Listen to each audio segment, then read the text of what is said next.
Hello students, current electricity का आज है हमारा लेक्चर नंबर 11। ठीक है, लेक्चर नंबर 11 में हम क्या क्या पढ़ने वाले हैं उसका एक फॉलोअप देख लेते हैं। बच्चों, आज हम लोग पढ़ेंगे व्हीटस्टोन ब्रिज के बारे में। व्हीटस्टोन ब्रिज, और इसके बाद पढ़ेंगे हम लोग गैल्वेनोमीटर।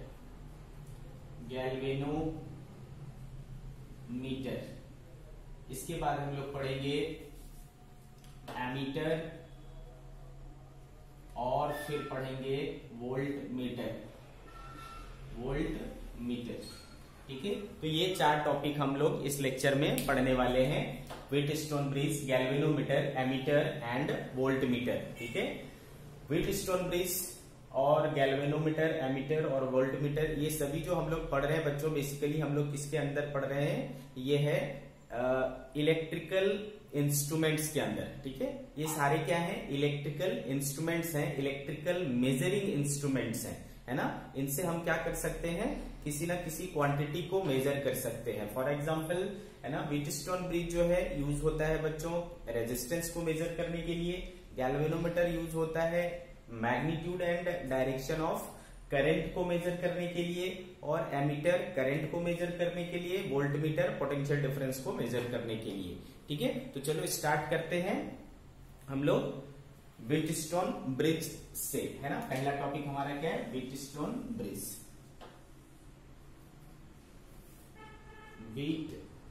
व्हीटस्टोन ब्रिज,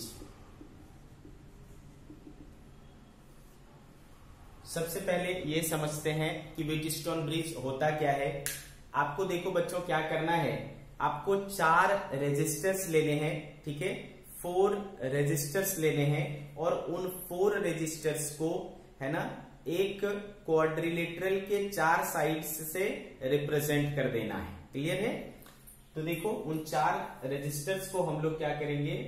इस शेप में अरेंज कर देंगे। ठीक है, जैसा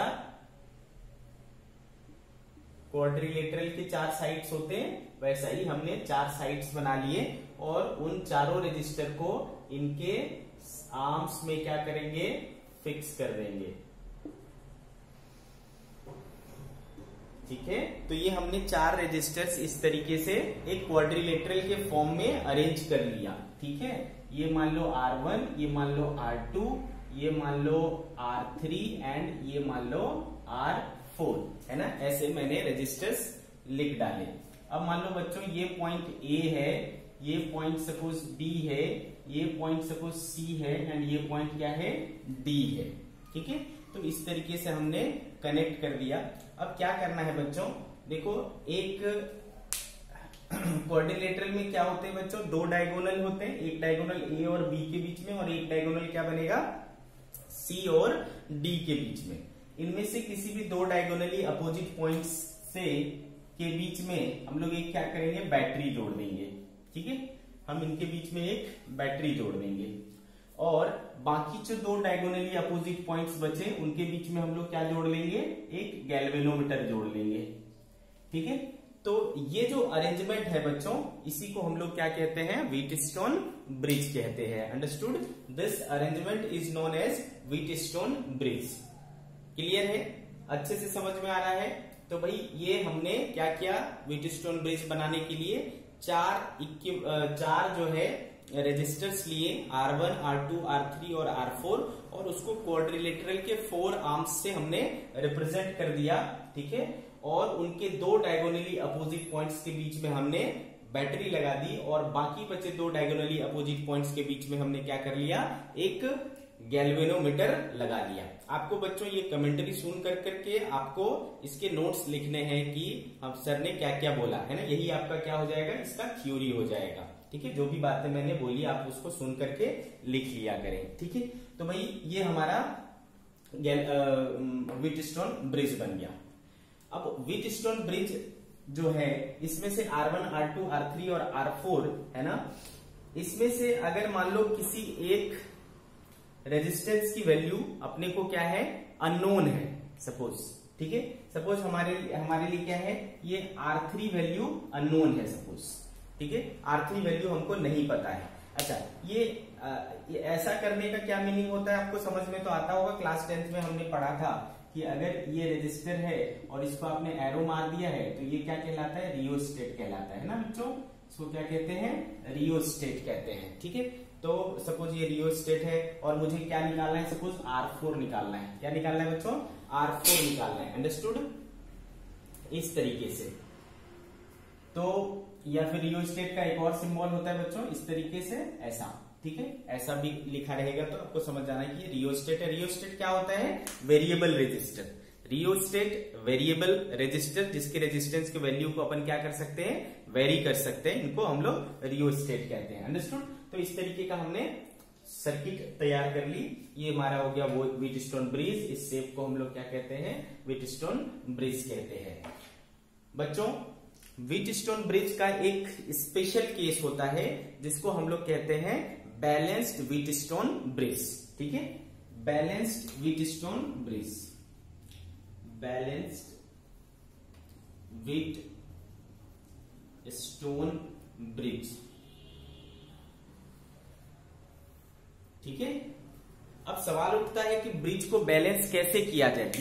ये तो व्हीटस्टोन ब्रिज बन गया, अब ये कब जो है बैलेंस्ड व्हीटस्टोन ब्रिज कहलाएंगे। ठीक है, बैलेंस्ड व्हीटस्टोन ब्रिज कब कहलाएंगे। ठीक है बच्चों, तो इसका कंडीशन होता है, condition of balanced Wheatstone bridge है ना, इसका कंडीशन होता है। क्या कंडीशन होता है, ध्यान से समझे।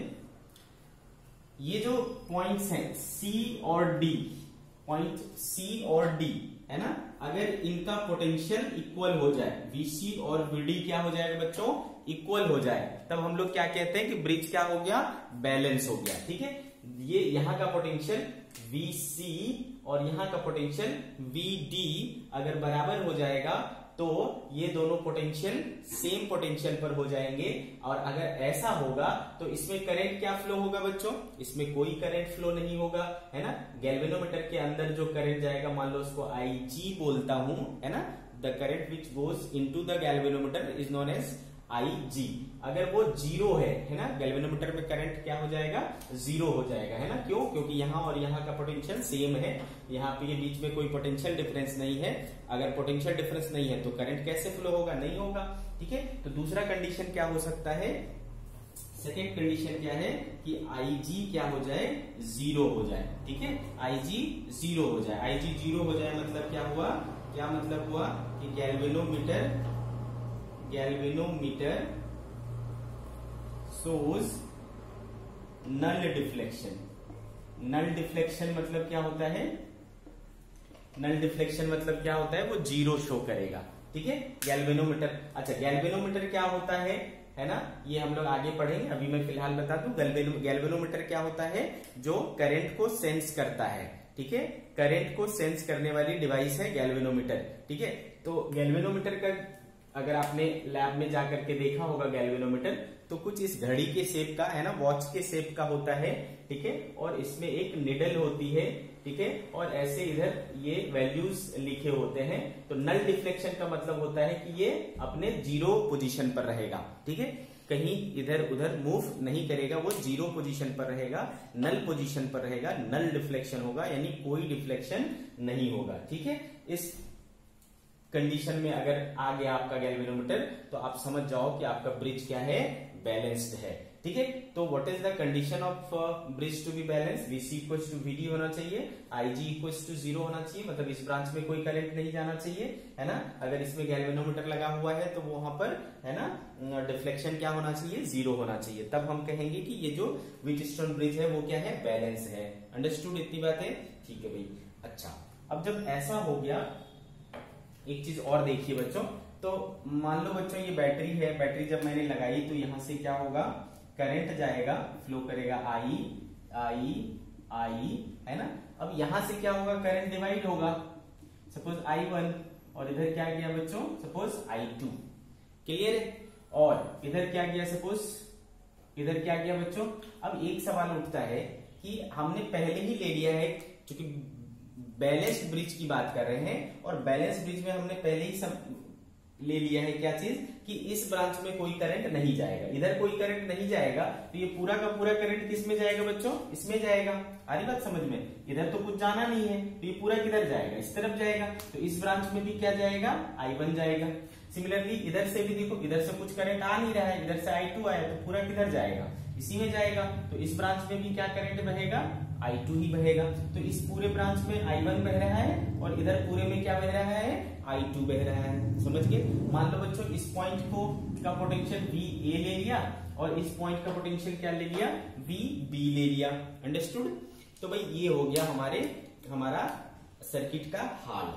ठीक है, IG क्या है, 0 है। तो देखो क्या निकल करके आता है,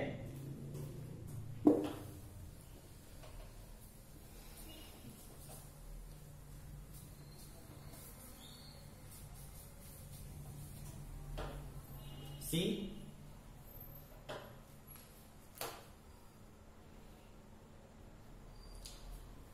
देखो बच्चों, अगर मैं इस सर्किट में देखूं VA, यहां का पोटेंशियल क्या है, VA, यहां का पोटेंशियल क्या लिया है मैंने, VC है ना, लिया है ना, यहां का पोटेंशियल VA है, यहां का पोटेंशियल VC है, और यहां से करंट कितना जा रहा है, I1। तो और करंट का डायरेक्शन किधर है, VA से VC। तो ऑब्वियस सी बात है VA क्या होगा, हाई पोटेंशियल पर, और ये क्या होगा, लो पोटेंशियल पर। तो करंट क्या होता है बच्चों, करंट क्या होता है, V by R, potential difference upon resistance. तो पोटेंशियल डिफरेंस यहाँ कितना है, VA minus VC upon resistance कितना है, देखो R1। ठीक है, तो I1 बराबर क्या हो गया, VA minus VC by R1, equation number 1। Similarly बच्चों इस वाले ब्रांच में देखो, यहाँ का पोटेंशियल VC, यहाँ का पोटेंशियल VB, इधर से इधर करंट जा रहा है, ये हाई पोटेंशियल और ये लो पोटेंशियल हुआ। तो ये और वो भी करंट क्या है, I1 ही है, तो क्या हो जाएगा, VC माइनस VB बाय, और रेजिस्टेंस क्या है उसका, R2, इक्वेशन नंबर 2। अब इन दोनों इक्वेशंस को अगर देखो तो LHS क्या है, इक्वल है ना, दोनों इक्वेशन में LHS इक्वल है, तो RHS को क्या कर लो, इक्वेट कर लो। तो फ्रॉम इक्वेशन 1 एंड 2 क्या मिल जाएगा आपको, VA minus VC by R1 is equal to VC minus VB by R2। ठीक है, इसको मैं नाम ले लेता हूं इक्वेशन नंबर A। ठीक है, ये ऐसा मेरा इक्वेशन आ गया, VA minus VC by R1 equal to VC minus VB by R2। अच्छा, इसको अभी एक स्टेप और ले लेते हैं, VA minus VC by VC minus VB बराबर R1 बाय R2। इसको बोलता हूं मैं इक्वेशन नंबर A। क्लियर है बच्चों, इसको मैं बोला इक्वेशन नंबर A। अब देखो सिमिलर केस इस तरफ होगा, है ना, इधर भी सेम केस लगेगा। तो यहां पर देखो क्या हो जाएगा, I2 बराबर क्या हो जाएगा बच्चों, यहां से यहां देखो करंट फ्लो कर रहा है, तो ये हाई ये लो, तो VA minus VD by resistance क्या है बच्चों, R3 है ना, इसको बोल लूंगा इक्वेशन नंबर 3। सिमिलरली यहां पर क्या हो जाएगा, इधर I2 बराबर VD minus VB by R4, equation number 4। ठीक है, फ्रॉम इक्वेशन 3 एंड 4 क्या दिख रहा है बच्चों, फ्रॉम इक्वेशन 3 एंड 4 दिख रहा है कि LHS इसका बराबर है। LHS इसका बराबर है तो RHS क्या कर लेंगे, बराबर कर लेंगे।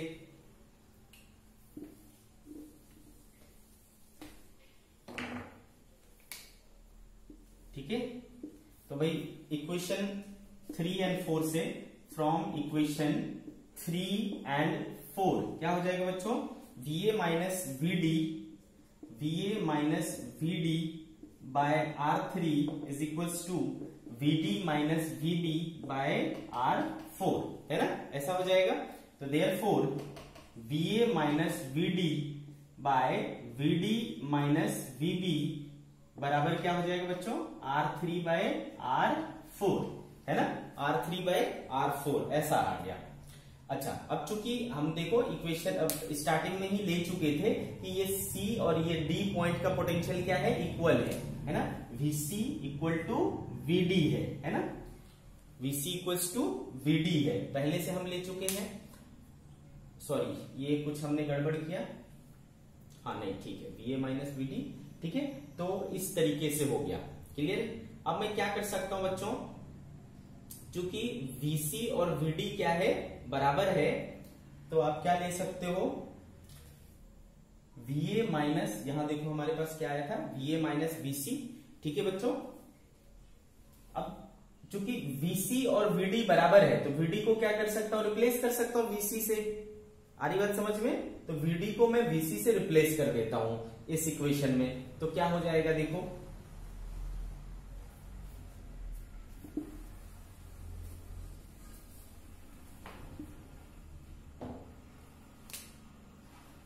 ठीक है। तो यहां से मैं इधर आ रहा हूं, since VC equals to VD है ना, तो जहां जहां VD है बच्चों उसको मैं रिप्लेस कर दूंगा VC से। तो देयरफॉर क्या हो जाएगा, VA VD की जगह VC, फिर से VD की जगह VC माइनस VB बराबर क्या हो गया, R3/R4 है ना, ऐसा आ गया। इसको मैं बोल लेता हूं इक्वेशन नंबर B। ठीक है बच्चों, तो देखो हमारे पास ये है इक्वेशन नंबर A और ये है इक्वेशन नंबर B। इन दोनों में क्या दिख रहा है आपको बताओ, इक्वेशन नंबर A और B में। इक्वेशन A और B में देखो इधर LHS में क्या है, VA minus VC by VC minus VB, और यहां भी क्या है, VA minus VC by VC minus VB। ठीक है, तो दोनों का LHS क्या है, बराबर है, तो RHS भी क्या हो जाएगा, बराबर हो जाएगा। तो from equation A and B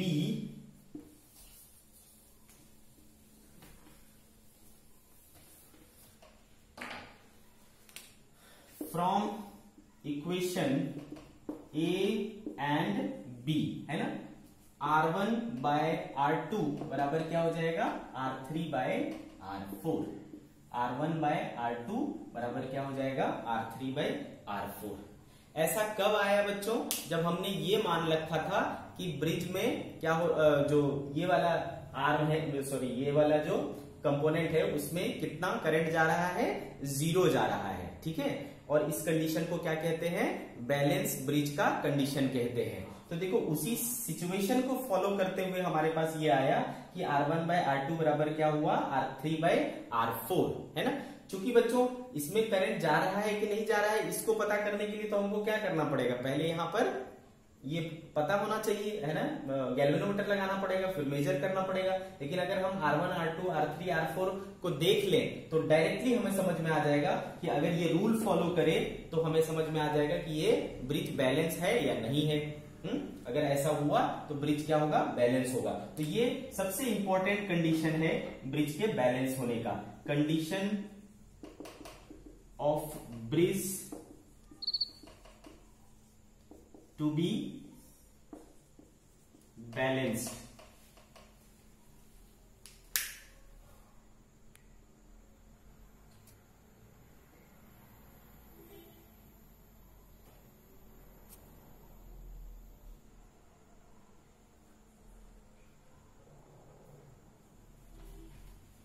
ठीक है, condition of bridge to be balanced, ये सबसे इंपॉर्टेंट कंडीशन है। R1/R2 बराबर R3/R4।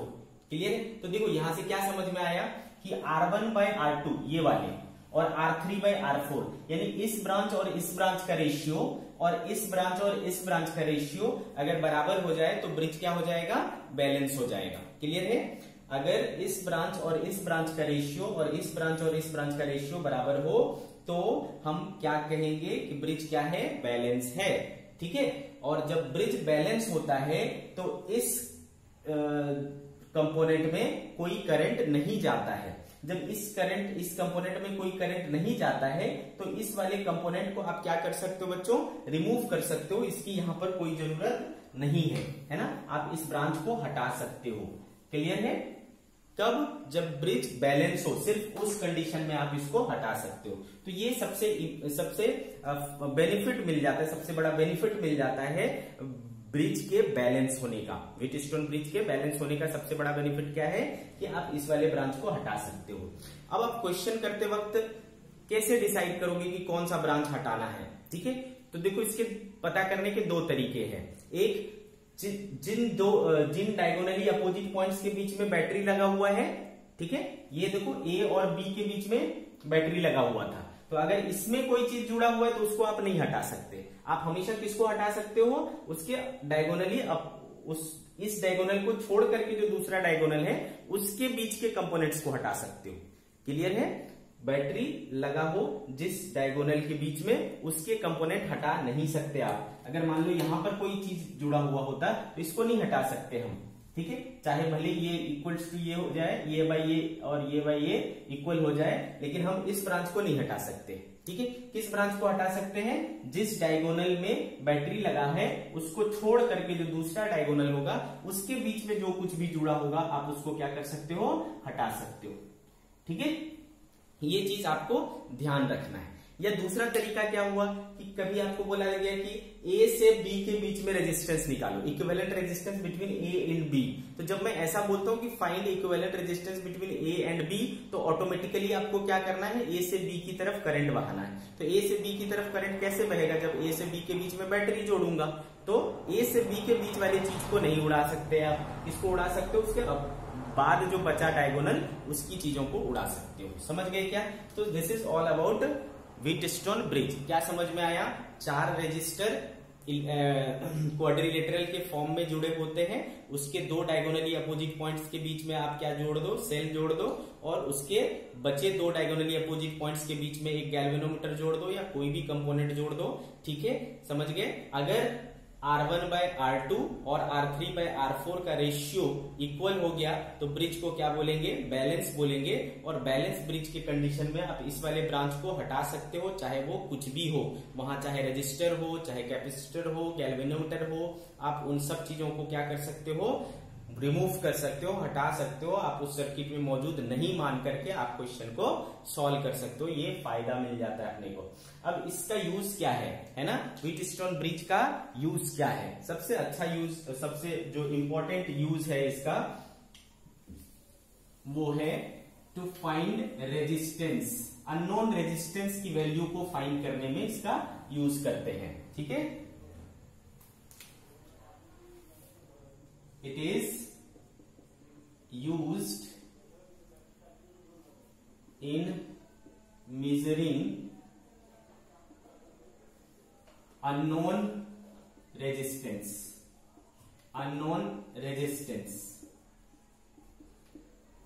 ठीक है बच्चों, व्हीटस्टोन ब्रिज का क्या यूज होता है? It is use to measure unknown resistance. How, कैसे मेजर करेंगे इससे भाई?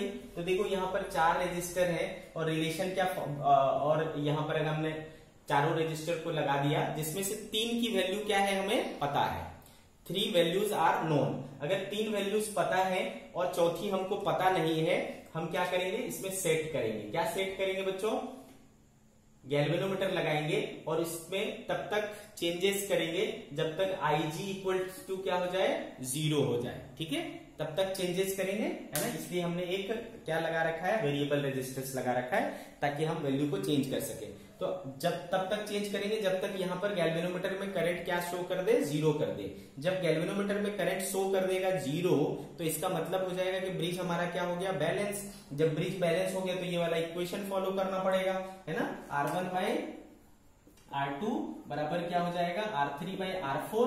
अब इसमें से अगर कोई एक रेजिस्टेंस मुझे नहीं पता है, जैसे कि मान लो R1 नहीं पता है, तो ऑब्वियसली हो जाएगा भाई R2 R3/R4 निकल आए, है ना? क्योंकि बाकी 3 मुझे क्या था? पता था। तो ये अननोन वाली चीजें हमें पता आ गई, हो गई कि नहीं? ठीक है, तो ये इसका यूज होता है, किसका?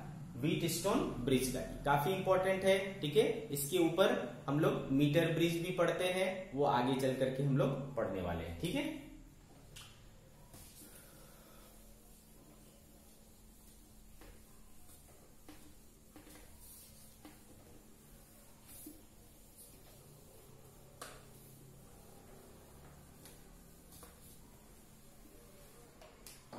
सी नेक्स्ट टॉपिक हमारा है गैल्वेनोमीटर।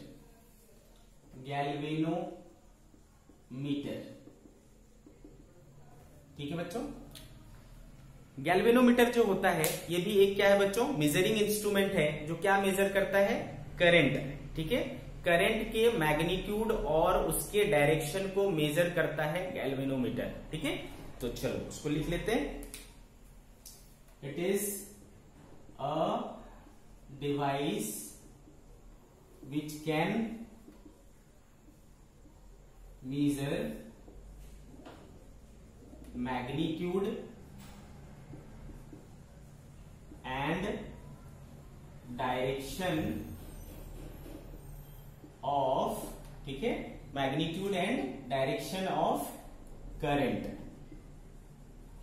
ओके, गैल्वेनोमीटर एक ऐसी डिवाइस है जिससे हम लोग क्या कर सकते हैं, करंट के मैग्नीट्यूड और डायरेक्शन को पता कर सकते हैं। ठीक है, ये हुआ इंट्रोडक्शन ऑफ गैल्वेनोमीटर। ओके, अब देखो बच्चों, एक्चुअल में गैल्वेनोमीटर क्या होता है, जब हम लोग मैग्नेटिज्म चैप्टर पढ़ेंगे तो वहां पर है ना, ये एक पूरी टॉपिक आती है मूविंग कॉइल गैल्वेनोमीटर करके। ठीक है, मूविंग कॉइल गैल्वेनोमीटर ये एक टॉपिक हमारा आने वाले चैप्टर्स में मैग्नेटिक इफेक्ट ऑफ करंट में आएगा। ठीक है, तो वहां पर हम लोग इसको और ज्यादा डिटेल में पढ़ेंगे। यहां आपको बस इतना समझना है, ठीक है, यहां पर बस आपको इतना समझना है कि गैल्वेनोमीटर एक्चुअल में काम कैसे करता है। तो बच्चों इसमें क्या होता है, एक इस प्रकार से सॉफ्ट आयरन का बना हुआ एक कोर होता है, और इस कोर के ऊपर जो है हम कॉइल को लपेट देते हैं। ठीक है, कॉइल को लपेट देते हैं और इस कॉइल को रख देते हैं मैग्नेटिक फील्ड में। ठीक है, इस कॉइल को रख देते हैं मैग्नेटिक फील्ड में। जब इस कॉइल से होकर के करंट को पास कराया जाता है, ठीक है, जब इस कॉइल से होकर के करंट पास कराया जाता है तो ये कॉइल क्या होता है, रोटेट होता है। वो क्यों रोटेट होता है, ये सब आपको इसकी बेटर अंडरस्टैंडिंग आपको आगे वाले चैप्टर में आएगा, कि वहां पर हम लोग पढ़ेंगे कि एक कॉइल को अगर किसी मैग्नेटिक फील्ड में रखो और उसमें करंट पास कराओ तो उसके ऊपर क्या लगता है, टॉर्क लगता है। टॉर्क लगेगा तो क्या हो जाएगा, घूम जाएगा। समझ गए क्या? तो जब इसमें करंट पास होता है और यहाँ पर मैग्नेटिक फील्ड है तो इसमें एक टॉर्क जनरेट होता है जो इसको रोटेट करता है। जब रोटेट करता है तो वो जो रोटेशन होता है यानी डिफ्लेक्शन होता है ना, वो इस बात पर डिपेंड करता है कि इसमें कितना करंट है। तो ये आई जो है वो डायरेक्टली प्रोपोर्शनल टू होता है किसके, थीटा के। आई बात समझ में? ये आई जो है वो डायरेक्टली प्रोपोर्शनल टू होता है थीटा के। अच्छे से समझ में आ रहा है आपको?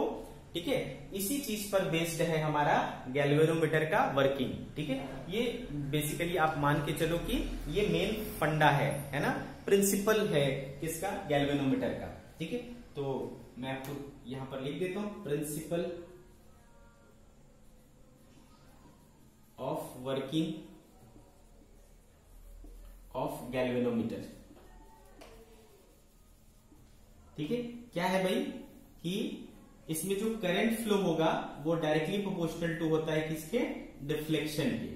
ठीक है, तो आप क्या कर सकते हो, इसको कैलिब्रेट कर सकते हो कि भाई हाँ 1 डिग्री घुमा तो इसका मतलब 1 एम्पियर करंट फ्लो हो रहा है, 2 डिग्री घुमा तो इसका मतलब 2 एम्पियर करंट हुआ, 3 डिग्री घुमा तो इसका मतलब 3 एम्पियर करंट हुआ। तो आप इस तरीके से अरेंज कर इसको कैलिब्रेट करके आप एक स्केल बना सकते हो और वो स्केल आपको क्या शो कर सकता है, डिफ्लेक्शन के फॉर्म में करंट शो कर सकता है। जैसा कि मैंने अभी आपको बताया कि अगर ये एक है ना गैल्वेनोमीटर कुछ इस तरीके का दिखता है, इसमें एक निडल होता है जो डिफ्लेक्ट करता है करंट पास होने पर, है ना, इधर ये बने होते हैं, ग्रेजुएटेड होता है ये। तो जब आप इसमें करंट पास करोगे तो ये इस तरीके से डिफ्लेक्ट करेगा, जितना ज्यादा डिफ्लेक्शन होगा उतना ज्यादा करंट होगा। तो ये इस तरीके से कैलिब्रेटेड है कि वो आपको करंट मेजर करके दे देता है। आगे क्या बात समझ में? ठीक है, तो हमें अभी तक ये समझ में आया कि गैल्वेनोमीटर करंट के मैग्नीट्यूड और डायरेक्शन को बताता है। डायरेक्शन कैसे बताता है भाई, करंट अगर इधर से इधर जाएगा तो डिफ्लेक्शन एक तरफ होगा, और अगर करंट का डायरेक्शन में रिवर्स कर दूंगा तो डिफ्लेक्शन क्या हो जाएगा, रिवर्स हो जाएगा। एक वे में करंट का डायरेक्शन होगा तो फिर डिफ्लेक्शन मान लो राइट साइड इस साइड हुआ तो अपोजिट डायरेक्शन करने पर डिफ्लेक्शन क्या होगा, अपोजिट डायरेक्शन में हो जाएगा। तो डिफ्लेक्शन का डायरेक्शन आपको करंट के डायरेक्शन को बता देता है। क्लियर है बात आपको? ठीक है, तो इस तरीके से आपका गैल्वेनोमीटर काम करता है। अब भाई गैल्वेनोमीटर में जो है ना एक्चुअली क्या चीज है, कॉइल है, यानी इंसुलेटेड कॉपर वायर है। तो वायर है तो भाई उसका कुछ ना कुछ रेजिस्टेंस होगा। तो ये जो गैल्वेनोमीटर होता है उसका कुछ रेजिस्टेंस होता है। ठीक है, गैल्वेनोमीटर के पास एक रेजिस्टेंस होता है। ठीक है, हम उसको क्या बोलेंगे, रेजिस्टेंस ऑफ द गैल्वेनोमीटर। ठीक है, और इस गैल्वेनोमीटर का सिंबल होता है, सिंबल ऑफ गैल्वेनोमीटर। क्या, कैपिटल जी लिखना है इस तरीके से। ठीक है, ये हुआ सिंबल ऑफ गैल्वेनोमीटर, अंडरस्टूड। और इसमें करंट जो एंटर करेगा उसको बोलते हैं IG। तो ये जी जो हुआ, this is resistance of galvanometer, resistance of galvanometer, understood. Capital G क्या है, resistance of galvanometer. And what is small IG? IG क्या है, ये है बच्चों full scale deflection current, full scale deflection current, ठीक है। What is IG? Full scale deflection current. आ रही बात समझ में आपको? ठीक है, तो मैंने क्या बोला कि जो गैल्वेनोमीटर का कंस्ट्रक्शन होता है उसमें वायर इन्वॉल्व होता है। वायर है तो उसका रेजिस्टेंस होगा, वही रेजिस्टेंस क्या कहलाता है, रेजिस्टेंस ऑफ गैल्वेनोमीटर कहलाता है। उसको काहे से शो करेंगे, कैपिटल G से शो करेंगे। और ये full scale deflection current, actually जो गैल्वेनोमीटर होता है वो हाईली सेंसिटिव डिवाइस है, ठीक है। गैल्वेनोमीटर जो है वो हाईली सेंसिटिव डिवाइस है, थोड़ा सा करंट जाने पर अच्छा खासा डिफ्लेक्शन हो जाता है, ठीक है। तो अगर हम एक लिमिट से ज्यादा करंट उसमें फ्लो करेंगे तो वो जो गैल्वेनोमीटर है वो क्या हो जाएगा, डैमेज्ड हो जाएगा। तो हम उसमें एक लिमिट तक ही करंट पास कराते हैं। तो मैक्सिमम करंट का लिमिट होगा, the maximum current that can flow through the coil, है ना, थ्रू द गैल्वेनोमीटर। गैल्वेनोमीटर से होकर के जो मैक्सिमम करंट पास हो सकता है that is called full scale deflection current, ठीक है। ओके, तो इसके टर्म्स को आप अच्छे से समझते चलें। कैपिटल G क्या हो गया भाई, रेजिस्टेंस ऑफ द गैल्वेनोमीटर है, और IG क्या है, full scale deflection current. Full scale deflection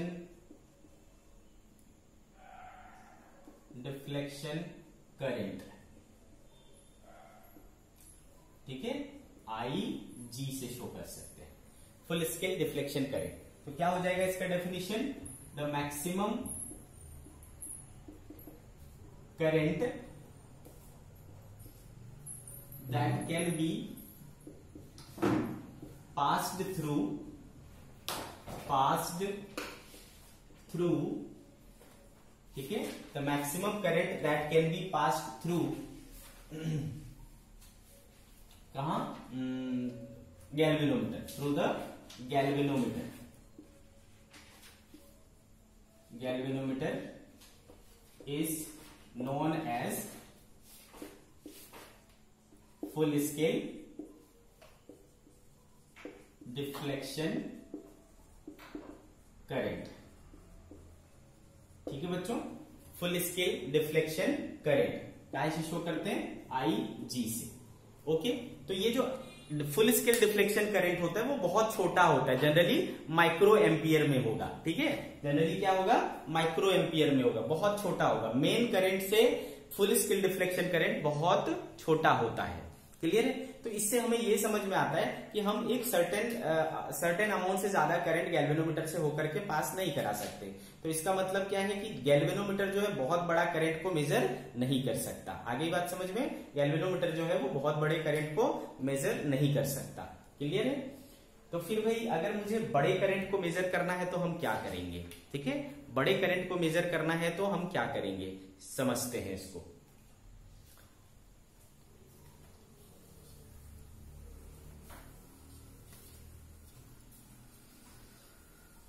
तो एक चीज आपको समझ में आया होगा कि वो कौन सा करंट है जो गैल्वेनोमीटर के अंदर जाता है, यही वो करंट है जो गैल्वेनोमीटर के अंदर जाता है ना, IG, ठीक है। फुल स्केल डिफ्लेक्शन करंट जिसे हमने बोला, वो करंट कहां जाता है, directly into the coil of the galvanometer, और that current should not be high, है ना। वो करंट ज्यादा नहीं होना चाहिए, वो करंट क्या होना चाहिए, काफी कम होना चाहिए। आगे बात समझ में, ठीक है।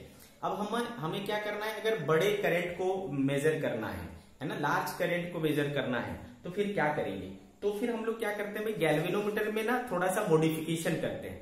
गैल्वेनोमीटर में थोड़ा मॉडिफिकेशन के साथ हम एक दूसरा डिवाइस बना सकते हैं जो स्पेशली क्या करेगा, करंट को मेजर करेगा, ठीक है। तो करंट को मेजर करने के लिए हमने एक डिवाइस बनाई, उसका नाम है एमीटर, ठीक है, एमीटर। ओके, तो भाई ये क्या हो जाएगा, द डिवाइस विच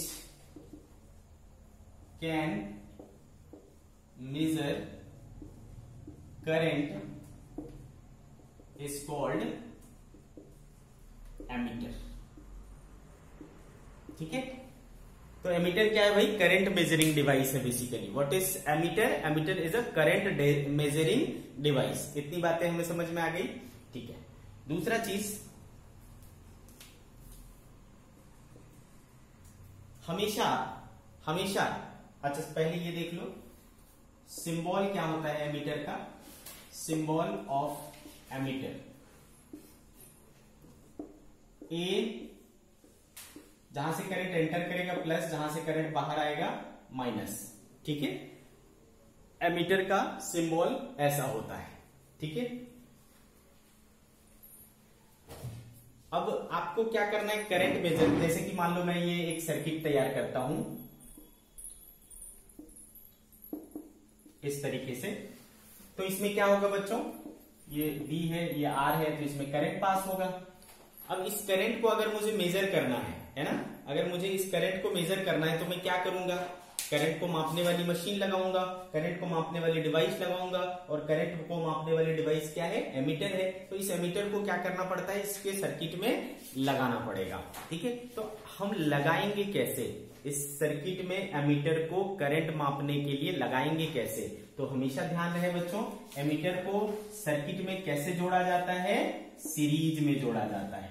ठीक है, कैसे जोड़ा जाता है, सीरीज में जोड़ा जाता है। अंडरस्टूड, तो ये चीज इंपॉर्टेंट है, पूछा जाता है, याद रखना है कि एमीटर इज ऑलवेज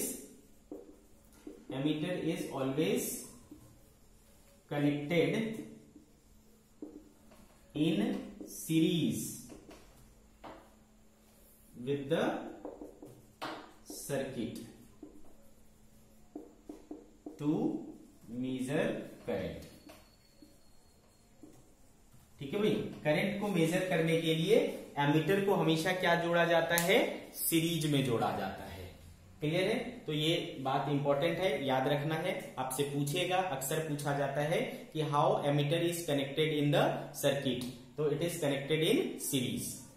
दूसरी चीज, ठीक है, दूसरी चीज जो है, अब बच्चों एमीटर जो है वो बेसिकली क्या है, मापने वाली मशीन है। तो मापने वाली जो मशीन होती है उसको हमेशा लगा के रखने की जरूरत है क्या सर्किट में, नहीं, हमने एक बार माप लिया, हो गया, बात खत्म हो गया। तो जो मेजरिंग इंस्ट्रूमेंट होता है उसको तो बस एक पल के लिए लगाया जाता है, जिस पल अपने को क्या करना है, मेजर करना है, अदरवाइज उसको रिमूव कर लेते हैं। ठीक है, तो एक्चुअल में ये हमेशा सर्किट का पार्ट नहीं है ना, तो जब हमेशा सर्किट का पार्ट नहीं है तो नॉर्मली इसमें कितना करंट बह रहा होगा, सोचो, I equals to total voltage क्या है, V, रेजिस्टेंस क्या है, R, तो इसमें कितना करंट बह रहा है, I equals to V by R, इतना करंट बह रहा है। अब मैंने इसके अंदर क्या जोड़ दिया, एमीटर जोड़ दिया। ठीक है, अब मैंने एमीटर जोड़ दिया और मैंने बोला कि एमीटर कैसे बनता है, गैल्वेनोमीटर को मॉडिफाई करके एमीटर बनता है। तो इसका मतलब है कि इसमें गैल्वेनोमीटर तो लगा ही हुआ है और गैल्वेनोमीटर के पास रेजिस्टेंस होता है, तो इसका मतलब इसके पास भी कुछ ना कुछ क्या होगा बच्चों, रेजिस्टेंस होगा। क्लियर है, तो सपोज इसके पास रेजिस्टेंस क्या है, स्मॉल r है, कुछ तो रेजिस्टेंस होगा, तो स्मॉल r है सपोज। तो अब इस सर्किट में कितना करंट, कितना रेजिस्टेंस हो गया, R प्लस R हो गया, और करंट कितना हो जाएगा, V by R plus R। Okay, V by R plus R। तो बताओ इस एमीटर ने जो करंट पढ़ा वो कौन सा करंट पढ़ा, ये करंट पढ़ा, और इस एमीटर में इस सर्किट में एक्चुअल में कितना करंट फ्लो हो रहा है, ये करंट फ्लो हो रहा है। तो आप मुझे ये बताओ कि क्या ये करेक्ट रीडिंग दे रहा है, क्या ये एमीटर करेक्ट रीडिंग दे रहा है, नहीं, करेक्ट रीडिंग नहीं दे रहा है, क्योंकि करेक्ट रीडिंग क्या है, V बाय R, बट ये दे क्या रहा है, V by R plus R। आ रही बात समझ में, तो ये कम हुआ कि ज्यादा हुआ, कम हुआ, तो ये जो करंट मेजर करता है हमेशा वो एक्चुअल करंट से क्या होता है, कम मेजर करता है। ठीक है, ये आप ध्यान रखें, ammeter always measure less current than actual, ठीक है, लेस करंट देन एक्चुअल। आई बात समझ में, लेस करंट देन एक्चुअल, ठीक है। तो फिर क्या हुआ भाई, फायदा नहीं हुआ ना, मतलब फिर आपको अगर रीडिंग करेक्ट ही नहीं मिल रही है तो फिर उस रीडिंग का मतलब क्या हुआ, तो आप इस रीडिंग को बेहतर कैसे कर सकते हो, है ना। रीडिंग में आपका एरर आ जाएगा, आपका रीडिंग में एरर आएगा, तो उस एरर को आप दूर कैसे करोगे। तो बच्चों इसको दूर करने का तरीका एक ही है कि आप इस आर को क्या कर लो, जीरो, है ना, स्मॉल आर को क्या कर लो, जीरो कर लो। दैट मीन्स कि इस एमीटर के पास अगर कुछ रेजिस्टेंस ही नहीं होता तब फिर कोई दिक्कत नहीं होता, पहले भी V बाय आर बहता, अभी भी V बाय आर बहता। इतनी बात समझ में आ रही है। लेकिन चूंकि वायर है इसके अंदर, है ना, गैल्वेनोमीटर बना ही किससे है, वायर से बना हुआ है, ठीक है, तो उसका कुछ तो रेजिस्टेंस होगा, तो आप उस रेजिस्टेंस को ज्यादा से ज्यादा क्या कर सकते हो, मिनिमाइज कर सकते हो, कम कर सकते हो, आप उसको पूरी तरीके से गायब नहीं कर सकते, ठीक है। तो हम कोशिश कर सकते हैं कि इसका रेजिस्टेंस क्या हो, कम से कम हो, स्मॉल आर। ये अगर कम से कम होगा बच्चों तो इस पे इंपैक्ट क्या होगा, कम से कम होगा, और मेरा जो रीडिंग आएगा वो अप्रोक्सीमेटली इक्वल टू आएगा एक्चुअल रीडिंग के, ठीक है।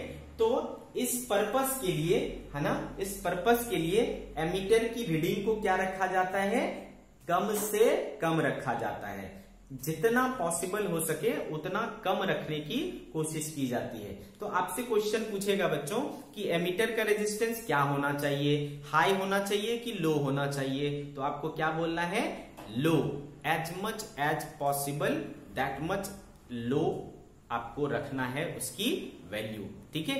क्या होगा ऐसा करने से, ऐसा करने से मेरी जो रीडिंग आएगी वो एक्यूरेट आएगी, रीडिंग की एक्यूरेसी क्या होगी, बढ़ जाएगी, ठीक है। तो एक और प्रॉपर्टी हुआ भाई,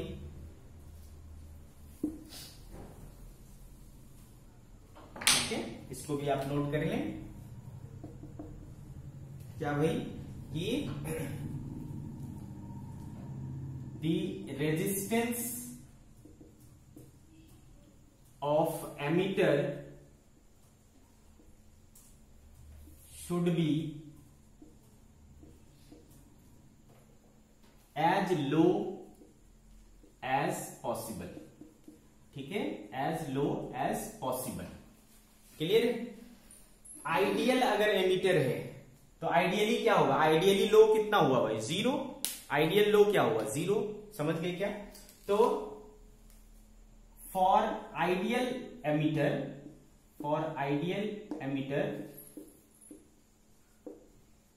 रेजिस्टेंस कितना होगा एमीटर का, जीरो, क्या होना चाहिए, जीरो होना चाहिए। लेकिन प्रैक्टिकल एमीटर का जीरो हो सकता है क्या, प्रैक्टिकल एमीटर का जीरो नहीं होगा, कुछ ना कुछ वैल्यू होगा। आई क्या बात समझ में। फॉर आइडियल एमीटर रेजिस्टेंस उसकी क्या होगी, जीरो होगी, अदरवाइज उसका कुछ ना कुछ रेजिस्टेंस होगा। तो हमने एमीटर के बारे में देखा, एमीटर क्या है भाई, करंट को मेजर करने वाली डिवाइस है। कैसे बनाया जाता है, गैल्वेनोमीटर को मॉडिफाई करके बनाया जाता है, ठीक है। इसको हमेशा सर्किट में सीरीज में कनेक्ट किया जाता है, इसकी रेजिस्टेंस की वैल्यू को जितना हो सके उतना लो रखा जाता है, ठीक है। तो ये सारी चीजें हमने देखा एमीटर के बारे में। अच्छा, क्यों लो रखा जाता है रेजिस्टेंस को, ताकि रीडिंग क्या आए, एक्यूरेट आए, रीडिंग की एक्यूरेसी अच्छी हो।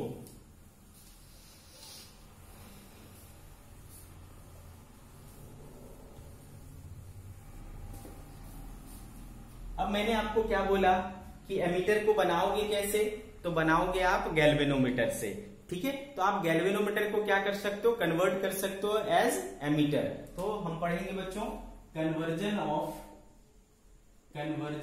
Of galvanometer into ammeter. Galvanometer को एमीटर में कन्वर्ट करना, ठीक है। तो देखो बच्चों, गैल्वेनोमीटर का सिंबल हमने क्या दिखाया था आपको, इस तरीके से दिखाया था, है ना, this is the symbol of galvanometer, ठीक है। इसमें जो करंट जाता है उसको क्या कहते हैं, full scale deflection current, IG, ठीक है। अब इससे हमें क्या करना है, एमीटर तैयार करना है। एमीटर का सबसे इंपॉर्टेंट जो कैरेक्टरिस्टिक है वो ये कि उसका रेजिस्टेंस क्या होना चाहिए, कम होना चाहिए। याद करो मैंने आपको सिखाया है कि कभी भी आपको अगर रेजिस्टेंस बढ़ाना हो तो एक रेजिस्टेंस को सीरीज में जोड़ लो, और कभी रेजिस्टेंस को घटाना हो तो आप एक रेजिस्टेंस को क्या कर लो, पैरेलल में जोड़ लो। सिखाया है मैंने आपको। पैरेलल कॉम्बिनेशन करने से रेजिस्टेंस घट जाता है, सीरीज कॉम्बिनेशन करने से रेजिस्टेंस बढ़ जाता है। तो मुझे यहां क्या करना है, रेजिस्टेंस को घटाना है। तो मैं क्या करूंगा बच्चों, इसके पैरेलल एक रेजिस्टेंस ऐड कर दूंगा, है ना, एक रेजिस्टेंस इसके पैरेलल में कनेक्ट कर दूंगा। ठीक है।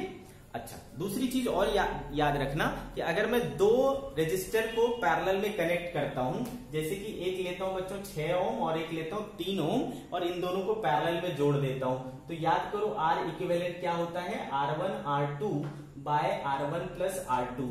ठीक है। तो 6 इंटू 3 अपॉन 6 प्लस 3 9 हो जाएगा बच्चों, 3 3 3 2, तो कितना आया देखो 2 ओम। तो देखो जो कंपोनेंट थे, जो इंडिविजुअल थे वो था 6 और 3, और जो आया वो क्या आया, 2 ओम आया। देखो ये उसके छोटे से भी छोटा है, जिनको जिनको आपने कंबाइन किया उनमें जो छोटा वैल्यू है उससे भी छोटा आपका क्या आएगा, इक्विवेलेंट आएगा, उसका कॉम्बिनेशन आएगा। ठीक है बच्चों। तो गैल्वेनोमीटर लिया हमने, और इसके पैरेलल में हम लोग क्या करते हैं बच्चों, एक बहुत ही स्मॉल वैल्यू वाला रेजिस्टर पैरेलली जोड़ देते हैं। Very small value resistor is connected in parallel to the galvanometer. ठीक है। इस रेजिस्टेंस को बोलते हैं हम लोग शंट रेजिस्टेंस एस। ठीक है। क्या बोलते हैं, शंट रेजिस्टेंस एस। तो चूंकि मैंने ये ऑलरेडी बहुत कम लिया है, समथिंग 0.5 0.1 ऐसा लूंगा, तो बच्चों इन दोनों का जो कॉम्बिनेशन हो, ये और ये क्या हो गया पैरेलल, इसका रेजिस्टेंस कितना है, कैपिटल जी, इसका रेजिस्टेंस कितना हुआ, एस। तो ये दोनों पैरेलली जब कनेक्ट होंगे तो इनका इक्विवेलेंट क्या, और ये पूरा मिल करके, है ना, ये जो पूरा कॉम्बिनेशन है, this is ammeter, this is ammeter. ठीक है। तो इसका कॉम्बिनेशन जो आएगा वो क्या होगा, एस से भी छोटा होगा, since S is already very small, और उससे भी स्मॉल आएगा, तो एमीटर की रेजिस्टेंस ऑटोमेटिकली क्या हो जाएगी, वेरी वेरी स्मॉल हो जाएगा, हमारा पर्पस फुलफिल हो जाएगा। क्लियर है बात आपको। तो भाई ये है एमीटर का को बनाने का तरीका। तो क्या है एमीटर को बनाने का तरीका, कि आपको क्या करना है, गैल्वेनोमीटर के पैरेलल में एक वेरी स्मॉल वैल्यू रेजिस्टर को ऐड कर देना है। ठीक है। उस रेजिस्टर को हम लोग क्या कहेंगे, शंट रेजिस्टर बोलेंगे। ठीक है। तो अगर कोई आपसे पूछता है कि how galvanometer is connected into ammeter, तो we have to connect in parallel with the galvanometer a very small resistance known as shunt resistance. ठीक है। तो ये हो गई बात हमारी। तो भाई ये पूरा का पूरा क्या हो गया, एमीटर हो गया, और आपने इस एमीटर को क्या किया, सर्किट में सीरीज में जोड़ दिया। तो जब आप सर्किट में सीरीज में जोड़ देते हो तो सर्किट में क्या होता है, मेन करंट बहता है आई, है ना, मेन करंट बहता है आई। अब देखो आई बहेगा, उसमें से आई जी गैल्वेनोमीटर में चला जाएगा, और इसमें क्या जाएगा, तो फिर आई माइनस आई जी, है ना, जंक्शन रूल लगाओगे तो इस ब्रांच में कितना करंट जाएगा, आई माइनस आई जी जाएगा। क्लियर है बच्चों। अब देखो ये ध्यान रहे ना, जी क्या है आपका, रेजिस्टेंस है, तो यहां पर कितना वोल्टेज ड्रॉप होगा, इस ब्रांच में कितना वोल्टेज ड्रॉप होगा, तो चूंकि V इक्वल्स टू क्या होता है, आई इंटू आर होता है, तो यहाँ का करंट क्या है बच्चों, आई जी, और यहाँ का रेजिस्टेंस कितना है, कैपिटल जी। इस ब्रांच में कितना रेजिस्टेंस है, एस है, और कितना करंट है, आई माइनस आई जी, तो ये इधर का ड्रॉप हुआ। अब क्या ये ब्रांच और ये ब्रांच आपको पैरेलल दिख रहा है बच्चों, है ना, ये ब्रांच और ये ब्रांच पैरेलल है, तो पैरेलल में हमने पढ़ा है कि वोल्टेज क्या रहता है, सेम रहता है। तो यहां पर जो वोल्टेज ड्रॉप होगा और यहां पर जो वोल्टेज ड्रॉप होगा वो दोनों आपस में क्या होंगे, सेम होंगे, तो ये दोनों आपस में क्या हो जाएंगे बच्चों, सेम हो जाएंगे। क्लियर। तो देयरफॉर एस इक्वल टू क्या हो जाएगा, एस बराबर हो जाएगा आई जी बाय आई माइनस आई जी इंटू जी। ठीक है।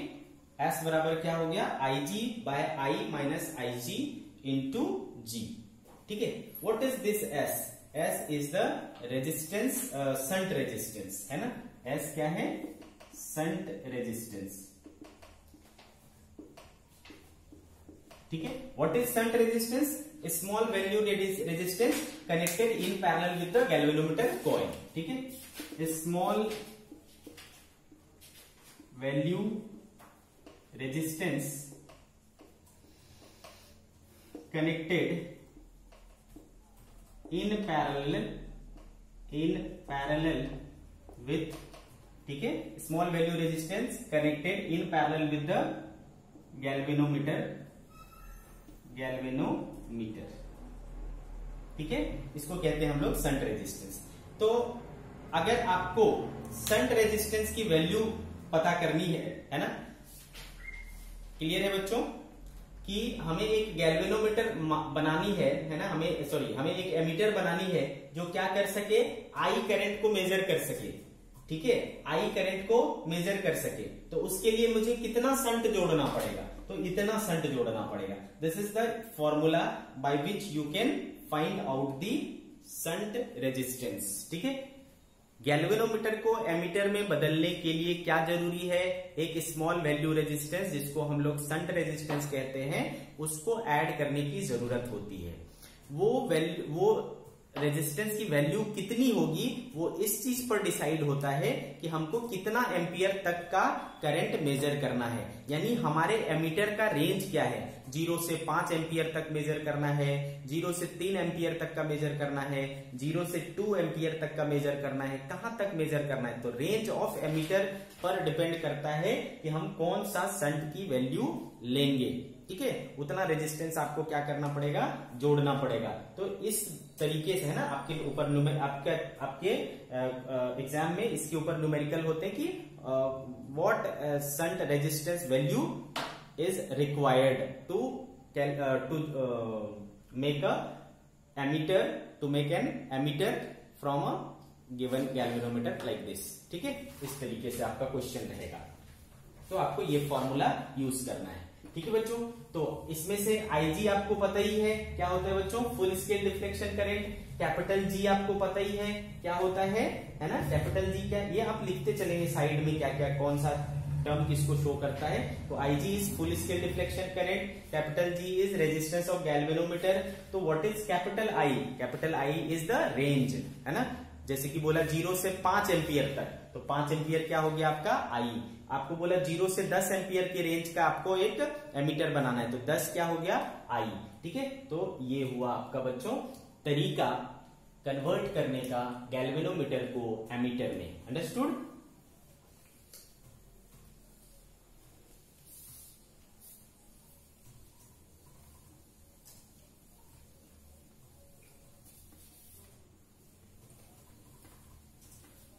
चलो एक एग्जांपल लेंगे ताकि अच्छे से समझ में आ जाए आपको। बोला जा रहा है बच्चों, मैं आपको डिक्टेट कराता हूं, a galvanometer has a resistance of 50 ohm and its full scale deflection current is 50 microampere. What shunt resistance should be added so that the ammeter can have a range of 0 to 5 milliampere. ठीक है, तो बच्चों question में क्या given है, a galvanometer has a resistance of 50 ohm. Galvanometer के पास 50 ओम का रेजिस्टेंस है, तो कैपिटल G दिया हुआ है 50 ओम। फिर क्या बोल रहा है, it's full scale deflection current is 50 micro ampere. Full scale deflection current यानी IG कितना है, 50 माइक्रो एम्पियर। ठीक है, फिर क्या बोलता है, what shunt should be added. ठीक है, तो क्या निकालना है अपने को, S निकालना है। और क्या बोलते हैं, क्या रेंज होना चाहिए, है ना, 0 to 5 मिली एम्पियर। रेंज मतलब 0 to I, तो ये क्या हो गया, I हो गया, I इक्वल्स टू क्या हो गया, 5 मिली एम्पियर, है ना, इस तरीके से हो गया। क्लियर। तो चलो हमारे पास क्या है बच्चों, फॉर्मूला, हमारे पास फॉर्मूला है S बराबर, ठीक है, S बराबर IG आया था ना, IC by I minus IG into G। ठीक है, ऐसा आया था, तो चलो रख लेते हैं। IG कितना है बच्चों, 50 माइक्रो एम्पियर, 50 माइक्रो एम्पियर यानी 10⁻⁻⁶।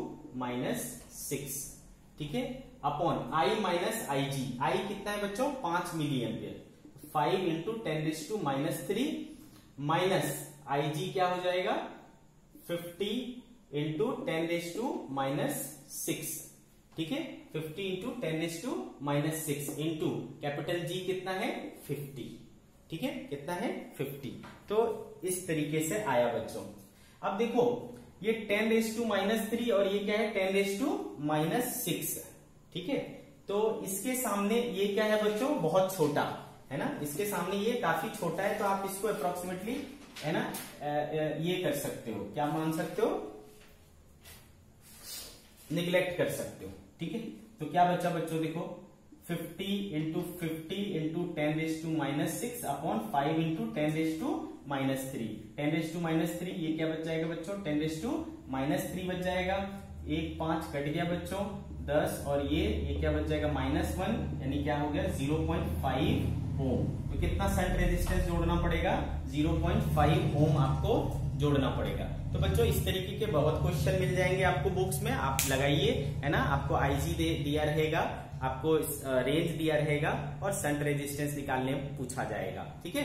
तो आप इस फॉर्मूले को यूज करके आप आसानी से निकाल पाएंगे, ठीक है।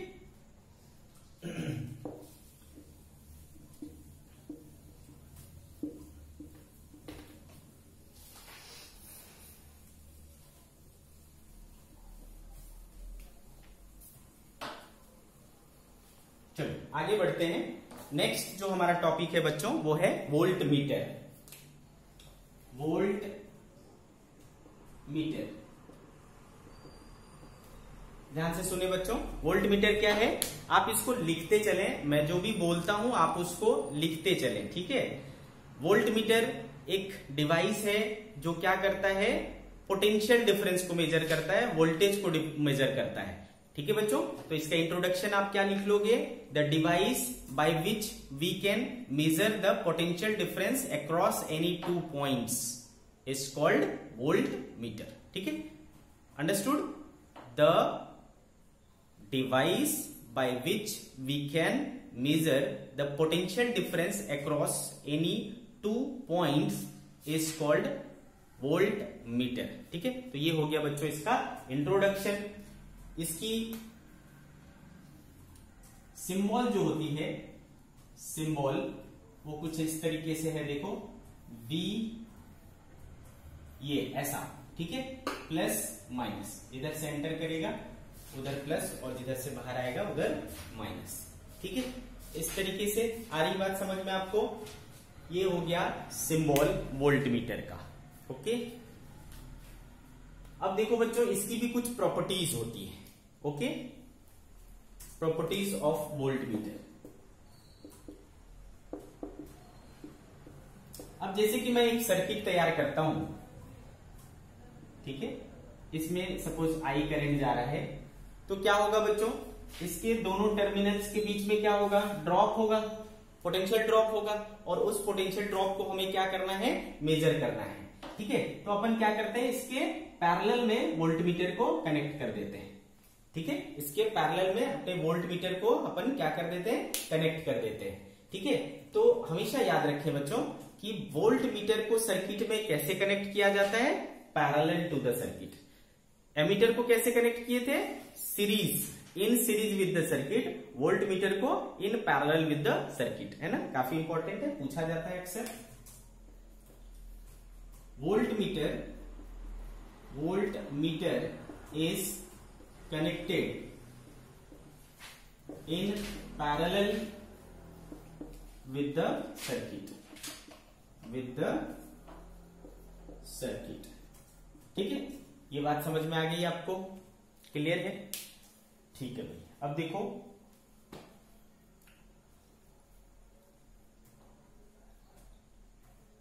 आई करंट, मैंने जैसा पहले बोला कि जो डिवाइस होती है उसको हर समय तो नहीं कनेक्ट करके रखा जाता है, उसको तो सिर्फ मेजर करने के वक्त लगाया जाता है। तो चलो नॉर्मल कंडीशन में ये है, इसमें कितना करंट फ्लो हो रहा है, आई, इसका मान लो रेजिस्टेंस क्या है, आर, तो कितना ड्रॉप होगा, आई इंटू आर। तो ये जो 2 पॉइंट्स है उसके बीच में पोटेंशियल डिफरेंस कितना होना चाहिए, आई इंटू आर होना चाहिए। लेकिन जब मैं वोल्ट मीटर कनेक्ट कर दूंगा तो भाई कुछ करंट तो इधर भी जाएगा ना, है ना, इधर कुछ करंट जाएगा। सपोज कितना बच्चों, IG, तो इधर कितना जाएगा, I माइनस IG होगा ना बच्चों। तो अब बताओ ड्रॉप कितना होगा, I minus IG into R। पहले कितना ड्रॉप था, IR, अब कितना ड्रॉप हो रहा है, I minus IG into R। बताओ कम हुआ कि बढ़ गया, तो भाई ड्रॉप घट गया।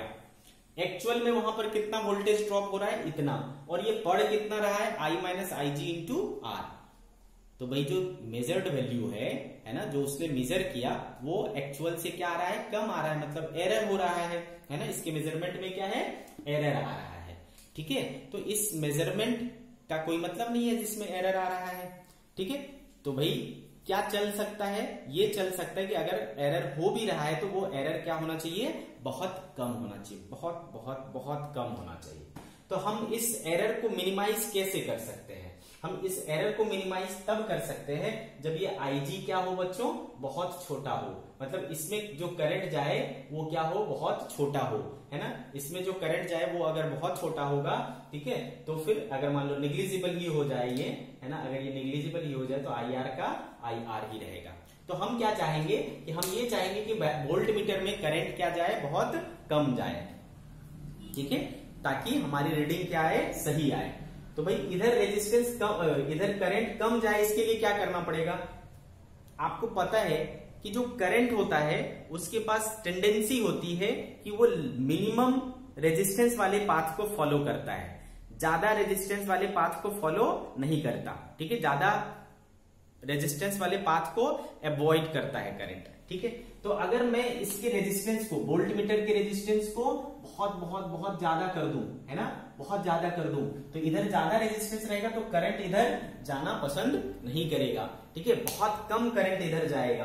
ठीक है, ज्यादातर करंट क्या होगा, इधर ही रहेगा, तो हमको रीडिंग क्या मिलेगी, एग्जैक्ट मिलेगी। तो क्या समझ में आया कि रीडिंग को सही करने के लिए, सही रीडिंग पाने के लिए आपको क्या चाहिए, वोल्ट मीटर की रेजिस्टेंस बहुत बहुत बहुत ज्यादा चाहिए, वेरी हाई रेजिस्टेंस चाहिए। आ रही बात समझ में, वेरी हाई रेजिस्टेंस चाहिए। ओके, तो देखो क्या करना पड़ेगा, दूसरी जो प्रॉपर्टी हो गई कि वोल्ट मीटर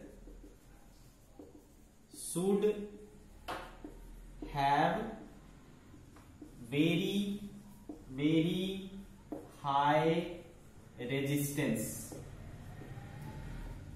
ठीक है, फॉर एक्यूरेसी ऑफ मेजरमेंट। ठीक है, तो आइडियली वेरी हाई कितना हो जाएगा भाई, इनफाइनाइट। ठीक है, तो आइडियली क्या होना चाहिए, आर वोल्ट मीटर का इन्फिनिटी होना चाहिए। ठीक है, तो अगर एक आइडियल वोल्ट मीटर है तो उसकी रेजिस्टेंस क्या होनी चाहिए, इन्फिनिटी। ठीक है, अगर कोई आपसे पूछता है कि what should be the resistance of an ideal volt meter, that should be infinity. लेकिन प्रैक्टिकली इन्फिनिटी पॉसिबल है क्या, प्रैक्टिकली इन्फिनिटी पॉसिबल नहीं है, तो क्या होना चाहिए, एज हाई एज पॉसिबल। ठीक है, जितना हो सके उतना हाई आपको लेना है। ठीक है, तो आपको समझ में आ गया भाई कि वोल्ट मीटर जो है पैरेलल में कनेक्ट होना चाहिए, वोल्ट मीटर की जो रेजिस्टेंस है वो क्या होनी चाहिए, हाई होनी चाहिए। ठीक है, ये दो बातें।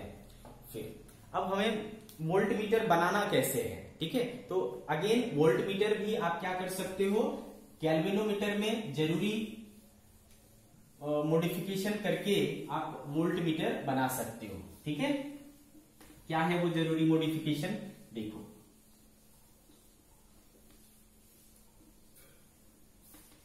तो कन्वर्जन ऑफ गैल्वेनोमीटर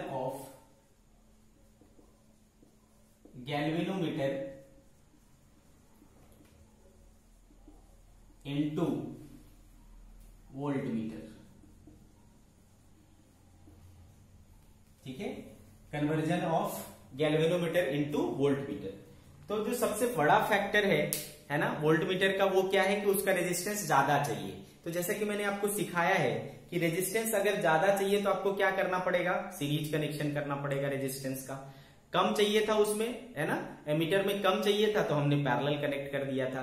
मेरे को यहाँ पर क्या चाहिए, ज्यादा चाहिए, तो मैं क्या करूंगा, सीरीज में कनेक्ट कर दूंगा। ठीक है, तो एक गैल्वेनोमीटर को वोल्टमीटर में करने के लिए, है ना, गैल्वेनोमीटर कॉइल के साथ एक रेजिस्टर को सीरीज में ऐड कर दिया जाता है। अब चूंकि मुझे रेजिस्टेंस बहुत बड़ा चाहिए, है ना, तो मुझे वो जो रेजिस्टर ऐड करना है वो क्या होना चाहिए, बहुत बड़ी होनी चाहिए। ठीक है, तो एक हाई वैल्यू रेजिस्टर को क्या किया जाता है, गैल्वेनोमीटर के साथ सीरीज में ऐड कर दिया जाता है, ताकि ये क्या बन जाए, वोल्टमीटर बन जाए। क्लियर है? तो to convert a galvanometer into a voltmeter, to convert a galvanometer into a voltmeter, a high value resistor is connected in series with galvanometer coil। ठीक है, गैल्वेनोमीटर के साथ सीरीज में एक हाई वैल्यू रेजिस्टर को जोड़ दिया जाता है। तो हमारा ये हो जाता है बच्चों, सिंबल इसका कैसा हो जाएगा, ये हुआ गैल्वेनोमीटर आपका, और इसके साथ आपने क्या कर लिया, एक हाई वैल्यू रेजिस्टर जोड़ लिया। ये जो है पूरा का पूरा कॉम्बिनेशन क्या कहलाता है, वोल्टमीटर कहलाता है। ठीक है, voltmeter, understood, this is voltmeter. Okay, तो भाई गैल्वेनोमीटर में कौन सा करंट जाता है, आईजी जाता है, तो इसमें भी कौन सा करंट जाएगा, आईजी ही जाएगा, है ना, क्योंकि सीरीज में सेम करंट जाता है। ये पूरा का पूरा क्या है, हमारा वोल्टमीटर है। ठीक है, तो इस वोल्टमीटर को ही हम क्या करेंगे, पैरेलल में कनेक्ट किया करेंगे, जहां भी मुझे क्या करना पड़ेगा, वोल्टेज मेजर करना पड़ेगा। ठीक है, तो मान लो यहां पर मुझे इसके अक्रॉस वोल्टेज चाहिए। ठीक है, इसके अक्रॉस क्या चाहिए, वोल्टेज चाहिए। तो कितना है, सपोज इसके अक्रॉस वोल्टेज तो V है। तो बच्चों चूंकि ये ब्रांच और ये ब्रांच क्या है, पैरेलल में है, तो जो वोल्टेज यहां आएगा वही वोल्टेज तो यहां आएगा, है ना, जो वोल्टेज यहां होगा वही वोल्टेज यहां होगा। तो देयरफॉर V इक्वल्स टू क्या हो जाएगा, यहां पर ड्रॉप देखो तो क्या है, करंट क्या है, IG, और रेजिस्टेंस टोटल कितना हो गया, G plus R plus G। ठीक है, तो this is V equals to IG into R plus G। Okay, तो अगर मैं IG को इधर ले आऊं तो V by IG equals to R plus G, therefore R equal to क्या होगा, V by IG minus G। तो व्हाट इज R, ये वो रेजिस्टर है जो आपको सीरीज में जोड़ना है। ठीक है, तो बच्चों आपको कितने वोल्ट तक मापना है, क्योंकि IG तो कांस्टेंट रहेगा, कैपिटल G क्या रहेगा, कांस्टेंट रहेगा, तो जितने वोल्टेज को मापना है उसके हिसाब से आपको क्या करना पड़ेगा, रेजिस्टर को लगाना पड़ेगा सीरीज में। ठीक है, ये V क्या है, रेंज है। What is V, range. जैसे बोला कि 0 से 5 वोल्ट नापना है भाई, तो 0 से 5 वोल्ट के रेंज का वोल्टमीटर चाहिए, तो दैट 5 इज V। 0 से 10 वोल्ट के रेंज का वोल्टमीटर चाहिए, तो V कितना हुआ, 10 वोल्ट। ठीक है, तो ये V हो गया। IG जानते ही हो, full scale deflection current, capital G आप जान ही रहे हो, है ना, गैल्वेनोमीटर का रेजिस्टेंस, और ये वो रेजिस्टर है जो सीरीज में जोड़ना है। तो आपको अक्सर क्वेश्चन पूछा जाता है कि कितना रेजिस्टेंस सीरीज में जोड़ूं कि इतने रेंज का वोल्टमीटर बन जाए। ठीक है, तो this is the theory of voltmeter. ठीक है बच्चों, तो आपसे पूछा जाएगा कि गैल्वेनोमीटर को वोल्टमीटर में कन्वर्ट करने के लिए क्या करना पड़ेगा, तो एक हाई वैल्यू रेजिस्टर को सीरीज में जोड़ना पड़ेगा। ठीक है, अब इसके ऊपर न्यूमेरिकल कैसे रहेंगे,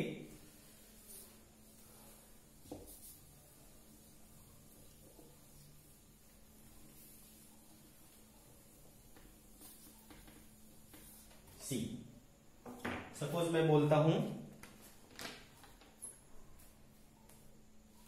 ए गैल्वेनोमीटर हैज अ, मैं डिक्टेट करा रहा हूं आपको, a galvanometer has a resistance of 50 ohm and its full scale deflection current is 50 microampere. ठीक है, what resistance should be added to it so that it can have a range of 0 to 5 volt. ठीक है, 0 से 5 volt का range चाहिए अपने को। तो भाई ये हो गया गैल्वेनोमीटर का रेजिस्टेंस हो गया 50 ohm, full scale deflection current IG हो गया 50 माइक्रो एम्पियर, और बोला कि कितना जोड़ू, तो R क्या होगा, और क्या रेंज चाहिए आपको, 0 से V तक हो गया आपको 0 से 5 वोल्ट तक चाहिए। ठीक है, तो V इक्वल्स टू क्या हो गया बच्चों, 5 हो गया। ठीक है, आपको अभी अभी देखा आपने, चूंकि R बराबर क्या होता है, V by IG minus G, है ना, V by IG minus G।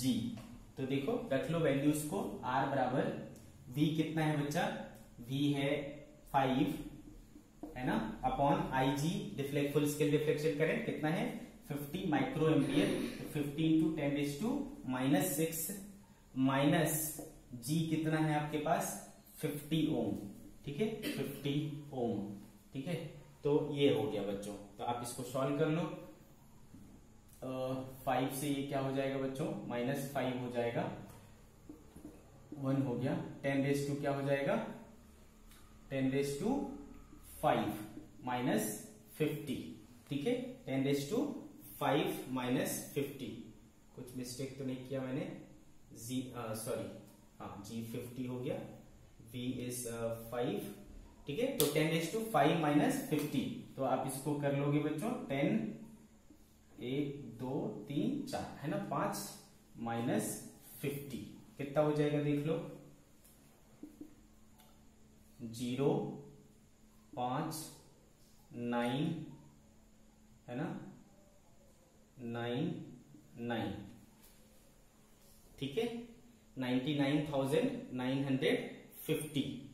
Okay, 99,000, या फिर आप इसको इग्नोर भी कर सकते हो 50 को, 50 इतना छोटा है कि, तो R इक्वल्स टू क्या आ गया आपके पास 999,950 ओम।